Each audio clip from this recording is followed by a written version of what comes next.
Hello, everyone, and welcome to Augmintech's YouTube channel.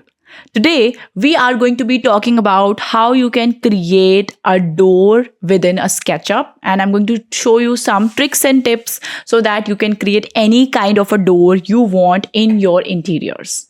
Now, here you can see on the screen that there are two types of doors which I've already created here, and you can see that the frames are also different for both of them. So it has a different kind of a frame for both of these. So this is something that we are going to do today. Be careful that in the middle of it, I am going to be sharing with you some tips that you can use to create any sort of a door you want. So first of all, my suggestion is when you are creating a door, do not simply go for any size that you want to.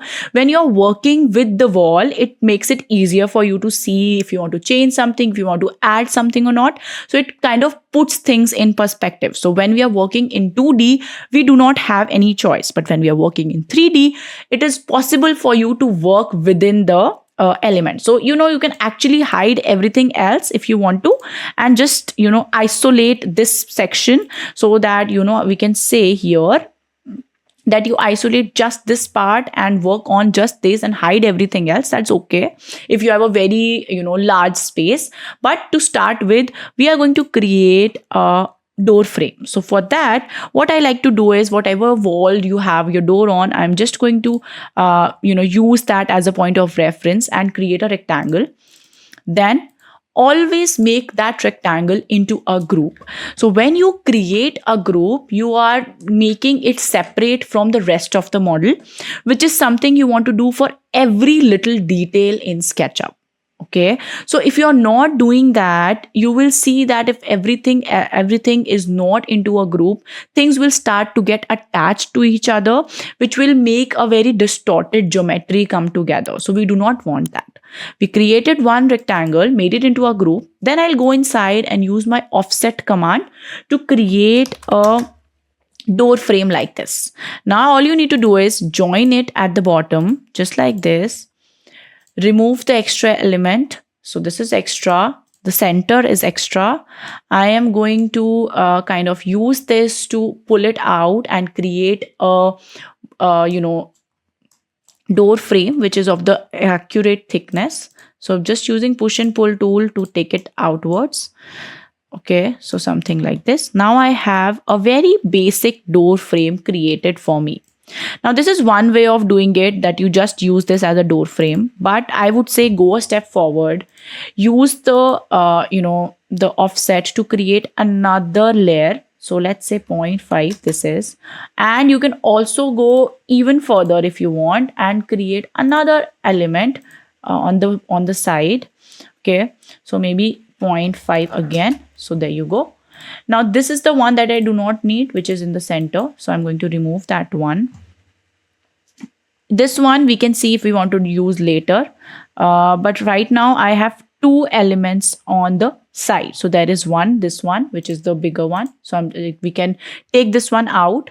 But before you do that, since it is going to create an element for the complete section, you will notice that it has extra elements here, which is something which are also going to get extruded. So I'm going to make it separate from rest of it. Just adding a line separates it from the rest of it. And you can also remove the extra edges that we do not need. So I'm not spending a lot of time on this. You can do clarify this and make it better for yourself. So this is something we have done. We have added this line. Okay, so this is the line that has come up here. I do not want this, so you can remove it. Here, this part also. Again, this element we do not want. So we are just removing all the extra edges that we do not require. Okay, so those are done. Now you can see that we have these 3-4 extra elements. What I'm going to do is I'm going to add a thickness of 0.5 here. And then the rest of it, I am not going to add any thickness. You can add a little bit more so that it's easily visible. So this one will become 0.5. And now here I am going to add these extra lines which are going to create this slant effect for me. Okay, so that's what I'm doing here. I'm adding this slant effect or like kind of like a molding that we generally see in many kind of doors. So we are making it a little bit different than what we are used to seeing. Rather than just creating a simple box, we are adding a little bit of a curve, or you can say a slant here. Now this element, I am going to keep it here. Okay, now you can see this is how it looks, this border. And finally, the middle section, I'm going to take it out also. And here we can do something a little bit more different. If you want to add a beading, something of that sort, we can do that. So it's a very nice tool which I'm introducing right now to you, is push and pull tool. This is something that you can use in certain cases when you have a not very complicated geometry, because otherwise it is not going to move very well. So we are going to just create this. Instead of just using the push and pull tool, I'm going to use follow me, and I am going to follow it along all the three sides. This gets tricky. Let me just tell you, might have to do it once or twice to get it right. But once you do it, then you see the kind of detail you get here. So if I just paint this element gray so that I can see how amazing that looks. So you can see that there are so many different elements that you can see here already, right? So now this looks like an actual door frame rather than just creating something with a push and pull tool. Now let's talk about creating a door here. So either we can copy this same door. If you want to create this same door, we can do that, or else we can create a door with a different kind of a molding. So let's try that. Let's create a door which has a different kind of a molding. So I am going to use this edge of it to create my door pane.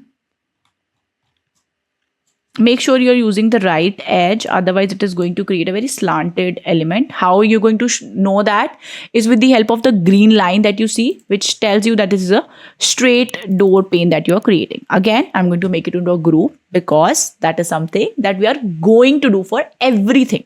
Okay, now this is the door. Maybe you have a door already in your mind, how you want to create it, or you have created an AutoCAD file of it. You can use that here. That's also an option. It's something that we can discuss in the next video maybe.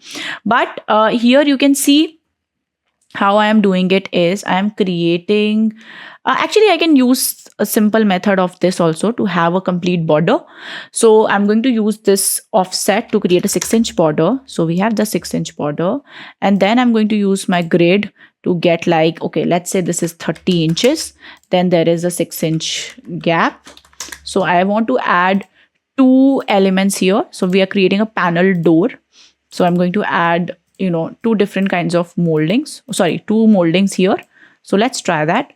Now, once this is done, we need to create the molding. So for now, I'm just going to create a very simple one. Okay. So let's say this is the one, and then I'm going to add some lines on here to create a complete molding.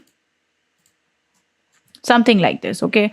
So just randomly I've created a shape. So make sure it's just joined together so that it's one shape. Okay. So here you go. So this is a shape. It still looks distorted. I'm going to try and do another one. Okay. So here you have this. Then I'm going to add a smaller one. And in the end, I'm going to add a line here. Straight line. Okay, so that's more like a molding. Just remove this one. Right. So once you have this, I'm going to make this into a group, and then you can scale it also, like how big you want, you can decide. And then I'm going to move it towards the edge here. Do you see how I've kind of crossed it along? So that is something you want to do. And then 90 degrees, it is swirled. Again changed. Now this element, what we need to do for the tool that I'm using, the push and pull tool, is that it somewhat needs to be a little bit inner. So we are going to try that. Let's try it without that once. Maybe it works, maybe it doesn't work, but we can try it off. So first of all, I'm going to make it into not a group. I'm exploding it. And I am also copying this on the top so that maybe if I want to use it later for the second option, then also I can do it. So I'm gonna go for follow me tool, and here let me set the camera angle such that we can do it. And all right, it's too big. It's too big. It's why it's not happening. So we need to make it smaller. Again, I'm going to make it rotate just like this, and then make it smaller. Move it to the edge. Again, it should be a little bit lesser. So moldings are almost like, 1 inch, 2 inch. That's the best you can see here. So I'm going to try and move it along. Okay, so now this one. So it's an advanced tool. So sometimes because of the geometry that we have chosen, it does not work. But you have to. It's almost like a trial and error method. So what we can actually do to rectify this, if this sometimes happens to you, what you can do is you can make it a little bit go a little bit inside. Yeah, just like 0.1, that much. Just a little bit on the inside. I need it to be. Okay, like that. Now the axis is in the middle. So SketchUp will understand that it needs to rotate around the axis. So it will do that. Again, I need to make it a little bit upwards also. All right, I think that works. So I'm going to explode it and then again try follow me.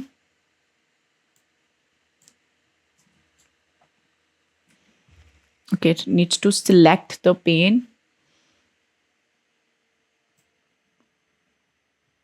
And move it all along. Just like this. Okay, so now we have created a set of molding. I would recommend you to do it with the help of a proper diagram that you can see. You know the dimension, so that this kind of a thing does not happen to you. Why this has happened to us right now is because the shape that we have chosen, this one is very small, this one is very big. So sometimes that creates a problem, but you can always pull it and kind of create a proportion like this. Wait, I'm going to create it just till here. Okay, and the middle section till here. So what I'm going to do is, just to rectify this, I'm going to add a line on this edge. And then the top part we can move back so that it does not form a different kind of a situation for you. Now, if we look at it from the outside, do you see how it has formed like a paneled door for us? Now, that's what you want to create. Now, depending on the type of molding you want to, work on, you can create that particular shape for yourself. So we can actually have something like this. This can be copied towards here. Then again, a little bit of depth here. So you have a molding. Okay, so see, this is what happens when you are working only on SketchUp. If you work with your AutoCAD file, all of these things you do not need to do. So that's something we are going to discuss in a later stage in our SketchUp. Okay, moving it here again. Let me see what has worked out, what has not. Okay, so this is something that goes here, and this is something that goes here. Same axis is okay, right? Now this is the kind of element I have. I'm going to make it into a group so that I can move it along to the top. So I'm trying a new one just to show you like if this is something that is working better. All right, so I'm going to move it along like this. And then, as I said, I'm going to keep it a little slightly inside. And then you can explode it and use the tool follow me. Okay.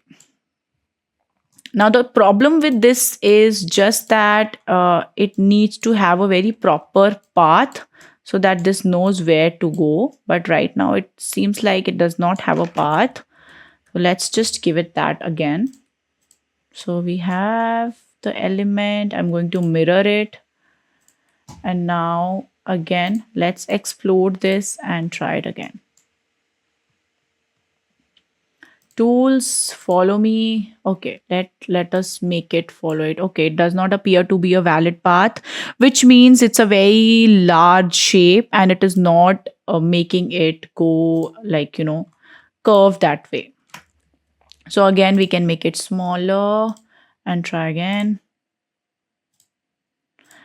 As I said, it's a trial and error method because we cannot really understand if it is going to, take the geometry or not take the geometry. It also depends on the RAM that you are working with.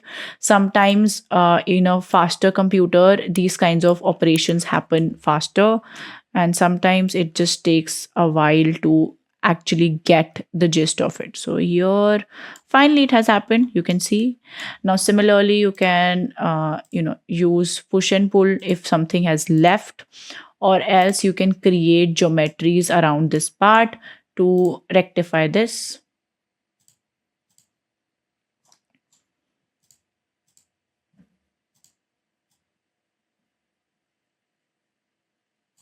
Okay, somewhat like this. Here you have a corner created, so we can create something like that.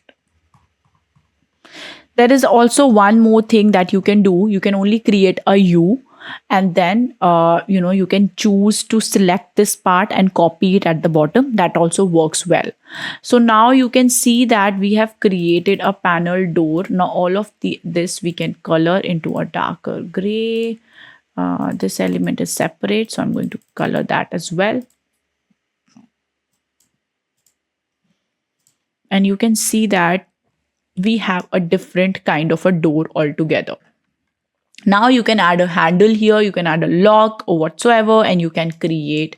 So you can see this is how the door looks like. Here you can also manage to create more elements. If you want to add glass, if you want to add more moldings, you can do that. But the best way of creating a molding like this is this number one, or else you can create 1, 2, 3, 4 elements separately and then join them together to create a molding, which is something that you can do with a push and pull tool. I hope you learned something new in today's video. I will see you in the next one. Thank you for joining in.